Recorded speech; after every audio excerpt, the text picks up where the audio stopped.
We receive these NOAA power supplies frequently from semiconductor companies in need of a complete rebuild, as they typically go bad in the cooling process of semiconductor manufacturing.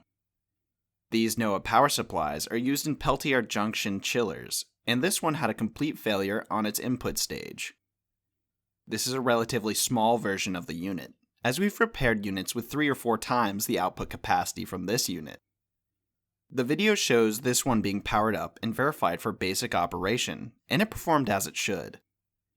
Peltier Junctions use power differentials to create either heat or cold, which allows for precision heating and cooling. This process is common in manufacturing semiconductors, where temperature control is critical.